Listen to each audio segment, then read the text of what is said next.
परमपिता परमात्मा और उनकी सभी पवित्र आत्माओं को नमस्कार।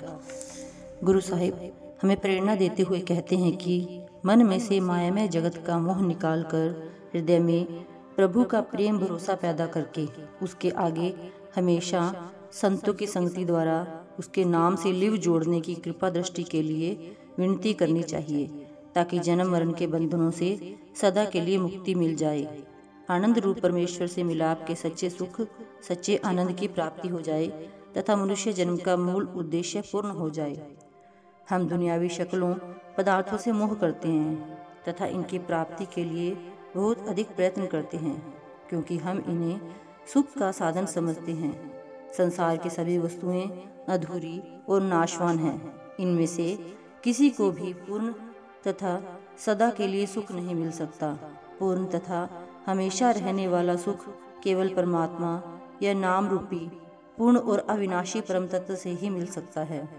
हम परमात्मा की भक्ति करते हैं ताकि हम परमात्मा से मिलाप करके उसके वियोग तथा जन्म मरण के दुख से मुक्त हो जाएं। जब तक हमें इन दुखों से मुक्ति नहीं मिलती, हम सच्चे और स्थायी सुख का सपना भी नहीं ले सकते। यह सच्चा या सहज सुख केवल परमात्मा के शब्द से लिव जोड़कर ही मिल सकता है। परमेश्वर का नाम सहज सुख की मणि है। जिसके मन में हरि के नाम का वास हो जाता है, उसके अंदर सदा के लिए सुख का भंडार खुल जाता है। उसकी सभी इच्छाएं पूर्ण हो जाती है। वह लोक परलोक में सर्वश्रेष्ठ इंसान बन जाता है। वह परमेश्वर के परम धाम का निवासी बन जाता है। उसको जन्म मरण के दुखदायी चक्कर से सदा के लिए छुटकारा मिल जाता है। गुरु साहिब कहते हैं कि जब पूर्ण सतगुरु की शरण प्राप्त हो जाती है तथा सतगुरु के उपदेशानुसार हरि के नाम से हमारी लिव जुड़ जाती है, तब अंदर शब्द की अनेक प्रकार की राग रागिनियाँ सुनाई देने लगती हैं तथा हृदय आनंद से भर जाता है। सारी दुनिया के लोग आनंद की प्राप्ति के लिए पुकार करते हैं, परंतु सच्चा आनंद केवल उन भाग्यशाली जीवों को प्राप्त होता है जो सतगुरु की कृपा से लिव शब्द से जोड़ लेते हैं। उनके हृदय से दुनियावी शक्लों और पदार्थों का मोह खत्म हो जाता है। उनके सभी पाप नष्ट हो जाते हैं तथा वह सच्चे ज्ञान और सच्चे आनंद के अधिकारी बन जाते हैं। गुरु साहिब कहते हैं कि न तो बहुत धन कमा लेने में सुख है और न ही नृत्य, नाटक, रंग तमाशे देखने में सच्चा सुख है। बहुत देशों के सैर सपाटे में भी सच्चा सुख नहीं है। सच्चा सुख जब भी मिलता है, पूर्ण साधु की संगति द्वारा हरि के नाम का अभ्यास करने से मिलता है। सच्चा सुख प्राप्त करना चाहते हो तो हर तरफ से ध्यान हटाकर गुरुमुखों की शरण द्वारा लिव हरि के नाम से जोड़ो।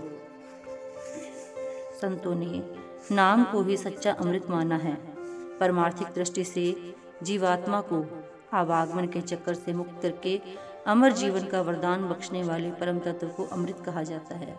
सांसारिक दृष्टि से अमृत शब्द बहुत स्वादिष्ट भोजन के लिए प्रयोग होता है। शास्त्रों में 36 प्रकार के स्वादिष्ट भोजन का वर्णन है। इनको भी अमृत कह दिया जाता है। शास्त्रों में जिन 36 प्रकार के स्वादिष्ट पदार्थों का वर्णन है, उन सभी का संबंध शरीर से है। ये जीव को स्वाद अवश्य दे सकते हैं, परंतु शरीर को अमर जीवन प्रदान नहीं कर सकते। अगर ये शरीर को अमर कर सकते तो जो राजा महाराजा प्रतिदिन 36 प्रकार के पदार्थ खाते थे, उनका शरीर तो अमर हो जाता। जिन चीज़ों से बहुत स्वाद तथा खुशी प्राप्त होती है, उनको रस या रसदायक पदार्थ कह दिया जाता है। गुरु साहिब समझाते हैं कि दुनिया के लोग सोने चांदी, उत्तम प्रकार की खुशबू, घुड़सवारी, सुखदायक बिछौने, खूबसूरत घर तथा भोजन को सुखदायक समझते हैं। इन सभी रसों का संबंध शरीर से है। शरीर नाशवान है और ये सब सुख सुविधाएं भी नाशवान हैं।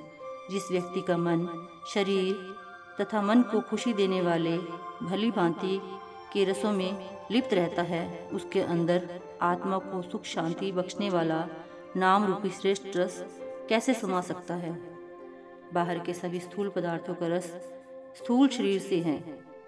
इनका सूक्ष्म तथा चेतन आत्मा से कोई संबंध नहीं। सूक्ष्म तथा चेतन आत्मा को शांति और अमर जीवन बख्शने वाला सार पदार्थ या हरि का नाम रूपी अमृत कुछ और ही है। गुरु साहिबन ने उसको हरि का अमृत तथा हरि का रस कहा है। हरि परम सूक्ष्म और परम चेतन है, इसलिए उसका अमृत या रस भी परम सूक्ष्म तथा परम चेतन है। परमार्थिक दृष्टि से अमृत का अर्थ है वह सूक्ष्म सार पदार्थ, वह परम तत्व जो स्वयं भी अनादि है, अविनाशी है तथा जिसका सेवन करने वाला भी अमर अविनाशी जीवन का भागी बन जाए। परमात्मा का नाम हरि रस है। किसी विरले सच्चे भक्त को ही इसकी प्राप्ति होती है। जिसको यह अमृत प्राप्त हो जाता है वह अमर जीवन का अधिकारी बन जाता है। Thank you.